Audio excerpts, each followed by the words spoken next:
Hello engineers, आप सबको पता है कि डीडीए जेई के अंदर कल ऑफिशियल नोटिफिकेशन आ चुका है, जहां पर आप लोगों को 180 प्लस वैकेंसी मिली है सिविल, मैकेनिकल, इलेक्ट्रिकल को मिलाकर। अब उसमें एक सबसे बड़ा क्वेश्चन मार्क ये था कि भाई उसमें कुछ बदलाव देखने को मिले हैं, और वो बदलाव ये है कि आपका एग्जाम पैटर्न जो था ना भाई, वो चेंज हो गया।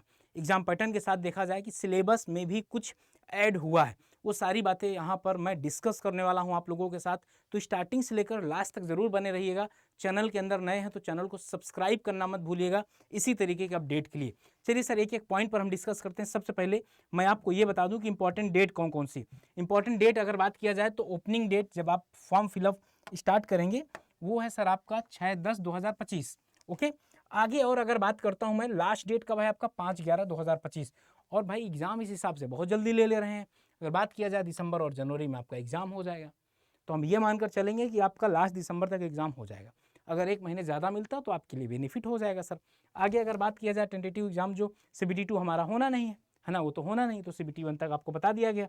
अब आगे बात करते हैं एग्जाम पैटर्न में। एग्जाम पैटर्न में यहाँ पर जो चेंज देखने को मिला है, देखिए यहाँ पर ये जूनियर इंजीनियर सिविल हो या मैकेनिकल इलेक्ट्रिकल हो या हॉर्टिकल्चर हो या नायब तहसीलदार हो, अगर इसके रिस्पेक्ट में बात किया जाए तो single stage computer based examination, मतलब केवल एक एग्जाम होगा। यार बहुत अच्छा है, केवल एक एग्जाम होगा। एलिजिबिलिटी भी में आपको डिप्लोमा और बीटेक दोनों है, ठीक है ना। यहाँ पर अगर देखा जाए तो CBT 1 पेपर है ना, अब 150 क्वेश्चन कर दिया गया है। पहले कितना था 150, अब है 120 क्वेश्चन। 2 घंटे का समय है आपका। Objective type, okay, part 1 part 2। अब इसको 2 पार्ट में इन्होंने डिवाइड किया है। पहले पार्ट की अगर बात किया जाए तो पहले पार्ट में यही question paper of 100 marks consisting 100 question, और आपका जो भी ब्रांच होगा उससे आपसे पूछा जाएगा। अब पार्ट 2 में रीजनिंग 10 नंबर का पहले भी आता था, अब भी आता था। पहले ये 80 क्वेश्चन आते थे, अब 100 क्वेश्चन हो गए। क्वांटिटी एप्टीट्यूड आपका 100 question, general awareness, sorry, quantity aptitude 10 question, general awareness 10 question, English language आपका 10 क्वेश्चन, कंप्यूटर नॉलेज यहाँ पर ऐड किया है। कंप्यूटर नॉलेज आपका 10 क्वेश्चन ऐड किया है, ठीक है ना। तो ये आपको एक्स्ट्रा पढ़ना होगा सर। ये जो कंप्यूटर नॉलेज है ना, आपको ये एक्स्ट्रा पढ़ना पड़ेगा सर, समझ गए, ये आपको एक्स्ट्रा पढ़ना पड़ेगा। तो ये आपको क्या करना पड़ेगा, एक्स्ट्रा पढ़ना पड़ेगा। तो ठीक है, बाकी यार 2 घंटे में 120 मिनट में 150 क्वेश्चन, जिसमें 100 टेक्निकल, SSC में तो 200 होते हैं। तो मुझे तो ऐसा कहीं ना कहीं लगता है कि यार प्रॉपर बच्चों को टाइम दिया जाए। अब कोई अंधी खाओ की भाग थोड़ो ना आई है भाई। अब आप खुद सोचो, अब आपके पास एक क्वेश्चन अगर देखा जाए 120 मिनट में 20 मिनट तो उनके हो जाते हैं, ये फाइल, ये सीट भरवाना, बचे 100 मिनट में 150, कैसे करेंगे सर। रीजनिंग है, रीजनिंग चलो 10 है, वहां तो 50 आती है SSC में। कॉन्सेप्चुअल पूछा जाए, थोड़ा अच्छा पूछा जाए तो ज़्यादा अच्छा होता है। लेकिन अब कौन इनको समझाए सर। सिलेबस में ऑफिशियल सिलेबस जो आया ना, उस पर बात कर लेते हैं। इन्होंने पूरा का पूरा SSC जेई को उठाकर कॉपी मार दिया। जो भी SSC जेई का सिलेबस है टेक्निकल का, वही उठाकर यहाँ पर क्या कर दिया, ये कॉपी मार दिए। बात किया जाए बिल्डिंग मटेरियल की, तो बिल्डिंग मटेरियल में आपका वही cement, sand, stone, silicate based cement हो गया, आपका एस्बेस्टॉस प्रोडक्ट हो गया, टिम्बर हो गया, टिम्बर और वुड प्रोडक्ट, केवल ये लिखा हुआ ना, लेकिन पूरा टिम्बर पढ़ना भाई। बिटुमिनस मटेरियल, यहाँ पर पेंट आपका हो गया, वार्निश हो गया, ग्लासेस से भी क्वेश्चन आ जाते हैं, पॉलीमर से भी क्वेश्चन आ जाता है। Estimation and costing, estimation and costing आपका पूरा है। देखिए क्या क्या है, estimation, glossary of technical terms, जो टेक्निकल टर्म्स आपको पढ़ाया जाता है, कॉर्निस वगैरह क्या है, डेड वगैरह क्या है, ठीक ना। Analysis of rate method, unit of measurement, item of work, brick work, modular या traditional bricks, RCC work, shuttering, timber work, painting, flooring, plastering, boundary wall, मतलब बहुत कुछ शामिल किया जो भी SSC जेई में है पूरा। सर्वेइंग की बात किया जाए तो जैसे प्रिंसिपल ऑफ सर्वेइंग क्या, हर बार इससे क्वेश्चन आपसे पूछने को मिलेगा। लेवलिंग है, थियोडोलाइट है, डंपी लेवल है, कंटूरिंग है, प्लेन टेबल है, सारा कुछ तो भाई है। एक एक पॉइंट, मतलब इन्होंने कुछ चीज़ें ऐसी नहीं जो छोड़ा हो। सॉयल मैकेनिक्स है, पूरा का पूरा सिलेबस है। आप जितना भी पढ़ते हैं यहाँ पर सारा का सारा आपको सिलेबस मिलेगा। हाइड्रोलिक्स है, तीनों पार्ट मिलेंगे। फ्लूइड मैकेनिक्स मिलेगा, ओपन चैनल फ्लो मिलेगा, और मशीन मिलेगा, सॉरी टरबाइन मिलेगा या पंप मिलेगा, मशीन बोलते हैं उसको, ठीक।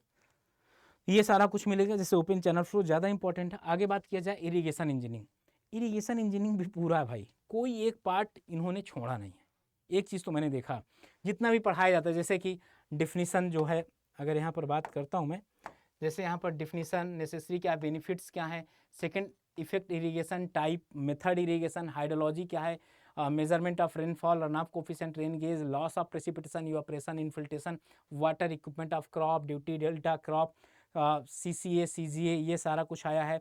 वेल्स आए हुए हैं, और बियर और बैराज आया हुआ है, फेलियर कौन कौन से कैसे होते हैं, कैनेडी थ्योरी आई हुई है, क्रिटिकल वेलोसिटी लेसी थ्योरी आया पढ़ाया गया होगा, और कॉज इफेक्ट क्या है इनके, फ्लड कंट्रोल कौन कौन से, वाटर लॉगिंग पढ़ाया गया आपको, लैंड रिक्लेमिनेशन पढ़ाया गया है, करेक्टरिस्टिक उनसे फर्टिलिटी पे क्या प्रभाव पड़ता है, पर्पज क्या उनका, और reclamation process, major Indian project in India, ये आपको खुद से पढ़ना होगा। मतलब ये जो मेजर प्रोजेक्ट है ना, कौन कौन से इंडिया पे मेजर प्रोजेक्ट चल रहे हैं। और हाँ, इरिगेशन के रिस्पेक्ट में एक क्वेश्चन और पूछ लिया जाता है कि आप ये बताइए कि इस समय पे इरिगेशन के लिए कौन सी योजनाएं चल रही हैं, इरिगेशन के लिए कौन सी योजनाएं चल रही हैं, ये भी कौन सी स्कीम है गवर्नमेंट की तरफ से।